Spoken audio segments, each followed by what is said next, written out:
guys, thanks for tuning in. This is Optibotimus coming with another video review. And today we're going to be taking a look at the new Transformers Combiner Wars Deluxe Class Breakneck. But honestly, who are we kidding? This is Wildrider, a repaint of the Dead End figure featuring an all-new head sculpt. A lot of people were really kind of, I guess, annoyed when we got Off-Road instead of Wildrider, but Hasbro decided that they were going to give it to us all along. And that's made a lot of G1 fans very happy. Now, for the package, you can see you got the nice clamshell here that it also wraps around protecting the comic book, which also dubs as his background. You got the Transformer logo there, Generations. Really cool image. You come around here to the side. It says he's 2 of 5. Obviously, there's Menasor. And then this just shows you the full, complete, kind of G1 look, including drag strip, obviously Breakneck, Motormaster, Breakdown, and Off-Road, which I don't know why they still include Off-Road in there. They did not actually show Dead End, but whatever.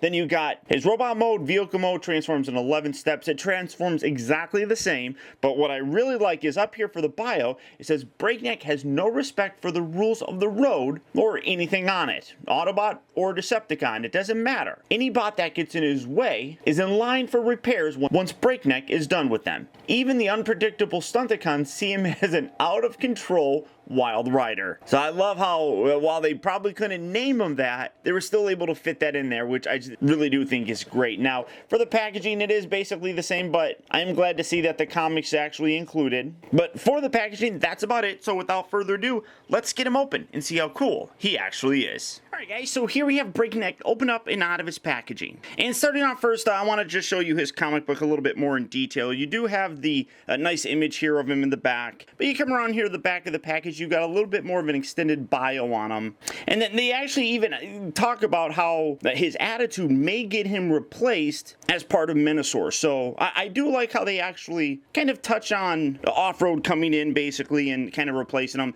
And then here on the back page, you get a bit of a designer kind of look at it, including the gray model's face, the finished product, some color charts, and featuring his new head sculpt and everything like that. So I do like that. But for his vehicle, I mean, obviously we have Menasor here in the background, but the vehicle is basically the exact same thing that we got previously when compared to Dead End. The only thing that's different is he does feature a new head sculpt. So his weapons, obviously, as you can see, he does come with the foot or the hand. It is the exact same that Dead End comes with, so you don't have to worry too much about that. You do get a replacement for that if you lost that or something.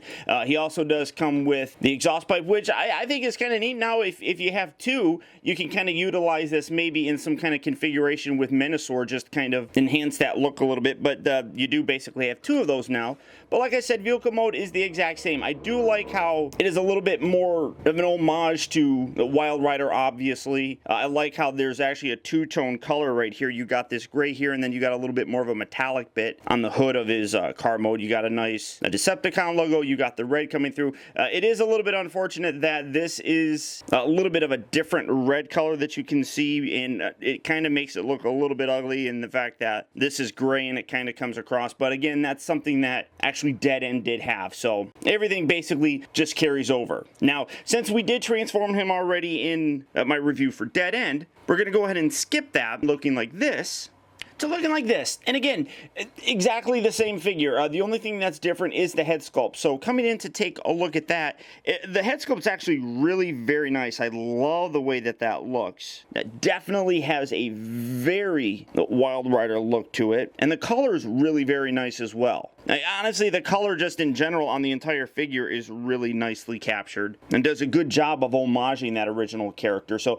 I know a lot of people are very, very happy with this, but you know, honestly, it's one of those things where now that I have them, I'm really kind of indifferent. Maybe if they like really heavily retooled this guy to drastically look different from Dead End, I would appreciate it more, but just honestly, I kind of like the option of having a completely different vehicle attached to Menasor. Despite the fact that I do appreciate the, G1 reference here, I just kind of am indifferent to them. And while I don't mind having them, and obviously this is how I'm going to display them, with Breakneck actually attached to Menasor, honestly, I can't say that it is a necessary thing to have. But obviously, since Wildrider here, or Breakneck, whatever you want to call him, is going to be a leg in my configuration, it is basically going to replace off-road. So taking him and putting him into his actual leg form, there he is. And again, all you do is you come around here.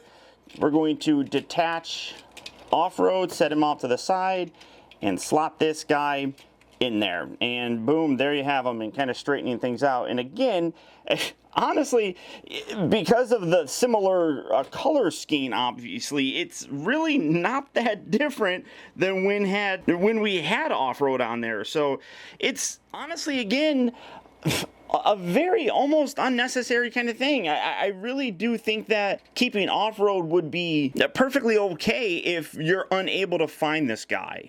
Now, Takara is going to be releasing a set with some platinum colors and very fancy paints and things like that. And that was originally how we thought we were going to get this guy. But it's since been revealed that Hasbro will be releasing him. I do think it's going to be an exclusive, and I think it's going to be a shared exclusive as well. So in terms of retail, he will be available at Toys R Us, at least here in the United States. And then in addition to that, I think a few online retailers will be getting them exclusively as well. So, I mean, if this is something that you particularly want, I think it does look cool. I mean, don't get me wrong. And having it, I'm very happy, especially as a G1 fan. But if I don't have any kind of attachment to that G1 Menasor in that proper configuration, then honestly, I'm perfectly fine with off-road. But there you guys have them, the full G1 kind of look for the Combiner Wars Menasor. But beyond that, that's about it, guys. So once again, I want to thank you for tuning in. This has been Optibotimus.